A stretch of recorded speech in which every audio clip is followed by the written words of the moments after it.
High বন্ধুরা, দিনরাত 24 ঘন্টা ইমু ব্যবহার করুন, কেউ বুঝতে পারবে না আপনি ইমুতে আছেন। তো আজকের এই ভিডিওতে শুধু ইমু অনলাইন অফলাইন না, ইমুর আরও অনেক কিছু ফিউচার নিয়ে আজকে আপনাদের টিপস দেওয়ার চেষ্টা করব। তো তাহলে চলুন ভিডিওটা শুরু করা যাক। তো আমরা ফার্স্টে এখান থেকে ইমুতে প্রবেশ করব। তারপরে এখান থেকে আমরা আমাদের লোগোতে ক্লিক করে দেব। ক্লিক করে দেওয়ার পরে এখান থেকে সিকিউরিটি অ্যান্ড প্রাইভেসি নামের একটা অপশন পেয়ে যাব, এখানে একটা ক্লিক দিয়ে দিব। তো ক্লিক দেওয়ার পরে আমরা এখান থেকে স্ক্রল করে নিচে চলে আসব। নিচে চলে আসার পরে বন্ধুরা দেখতে পাচ্ছি এখানে কলস, এখানে online status and last seen, এখানে দেখতে পাচ্ছেন আরও অনেক ফিউচার আছে। তো একে একে আমরা সব ফিউচারের কাজকাম করে রাখবো, যেগুলো ফিউচারের কাজ করে রাখলে কিন্তু আমাদের ইমো ব্যবহারে সিকিউরিটির ক্ষেত্রে কিন্তু আরও অনেক সহজ হয়ে যাবে। তো ফার্স্টের অপশনটা এখানে কল নামের যে অপশনটা, এই অপশনে ক্লিক করে দেবেন। ক্লিক করে দেওয়ার পর এখানে দেখতে পাচ্ছেন এভরি এবং মাই কন্ট্যাক্টস এবং নোবডি, এবং এখান থেকে দেখছেন নেভার অ্যালাউ। তো এইখানের বিষয়টা হচ্ছে এখন আপনাকে সবাই কল করতে পারবে। তো আপনি যদি চান যে এখান থেকে নেভার না করে যদি আপনি এখান থেকে মাই কন্ট্যাক্টস করেন, তাহলে আপনার ইমোতে যারা যারা কানেক্ট আছে তারাই কিন্তু আপনাকে ফোন কল করতে পারবে। আর যদি আপনি এখান থেকে নোবডি করে রাখেন, তাহলে কিন্তু আপনাকে কেউ কল দিতে পারবে না। আর যদি আপনি চান যে আপনার ইমো আপনার সাথে লাইনে থাকা, অর্থাৎ আপনার সাথে কেউ ইমোতে অ্যাড আছে, সেও আপনাকে কল করতে পারবে না, তাহলে এখান থেকে নেভার অ্যালাউ এখানে ক্লিক করে দিবেন। ক্লিক করে দেওয়ার পরে এখান থেকে আপনি চাইলে কিন্তু সেই ব্যক্তিটাকে এখানে অ্যাড করে রাখতে পারেন। এখানে অ্যাড করলে কিন্তু সে আপনাকে আর কোনোভাবেই ফোন কল করতে পারবে না। তো যাই হোক, এখান থেকে আমরা ব্যাগে চলে আসি। তো আপনি এখান থেকে আপনার কাস্টমাইজটা করে নেবেন।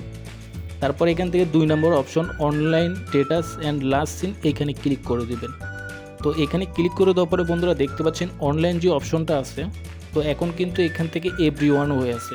তো আপনি চাইলে এখান থেকে মাই কন্ট্যাক্টস করতে পারেন, এখান থেকে কাস্টম করতে পারেন। তো যেহেতু আমরা কাউকে দেখাবো না যে আমরা লাইনে আছি, তাহলে এখান থেকে আপনারা একবার ডাইরেক্টলি নোবডি করে দেবেন।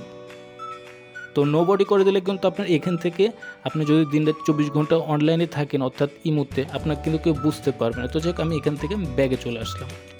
তারপরে এখান থেকে 2 নম্বর অপশন এখানে ক্লিক করে দিবেন। ক্লিক করে দেওয়ার পর এখানে দেখতে পাচ্ছেন টাইপিং। আপনি যখন অনলাইনে থাকেন আর না থাকেন, আপনি যদি কাউকে টাইপিং করেন, অর্থাৎ একটা মেসেজ লিখতেছেন, তো উপরে কিন্তু দেখতে পাবেন টাইপিং লেখাটা আসবে। তো আপনি যদি এটা তাকে দেখাতে না চান, তাহলে এখান থেকে নোবডি করে দেবেন।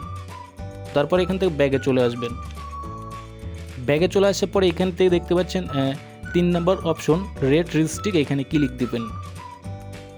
তো এখানে ক্লিক দেওয়ার পরে এখান থেকে দেখতে পাচ্ছেন আপনার মেসেজটা যদি কেউ দেখে, তাহলে এখানে গোল একটা চিহ্ন হয়ে থাকবে।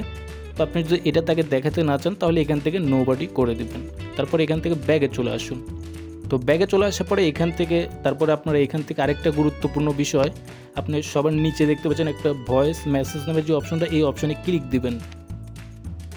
তো বন্ধুরা, ক্লিক দেওয়ার পরে এখান থেকে দেখতে পাচ্ছেন আপনার ভয়েস হোক এবং ভিডিও হোক এবং যে কোনো ফটো, সে চাইলে কিন্তু এখন শেয়ার করতে পারবে। তো আপনি যদি এখান থেকে নোবডি করে দেন, তাহলে কিন্তু আপনার ভয়েস এবং ফটো সে কিন্তু শেয়ার করতে পারবে না। তো এইটা আপনার নোবডিতে করে দিবেন। তো বন্ধুরা, এখন কিন্তু আমরা দিনরাত 24 ঘন্টা যদি ইমোতে লাইনে থাকি, তাহলে কিন্তু কেউ বুঝতে পারবে না যে আমরা ইমোতে লাইনে আছি। তো যাই হোক, আশা করি সবাই বুঝতে পারছেন। তো ভিডিওটা ভালো লাগলে অবশ্যই একটা লাইক করতে পারেন, আর যদি নতুন হয়ে থাকেন অবশ্যই চ্যানেলটা সাবস্ক্রাইব করে আমাদের এই ছোট্ট পরিবারের সদস্য হয়ে থাকতে পারেন।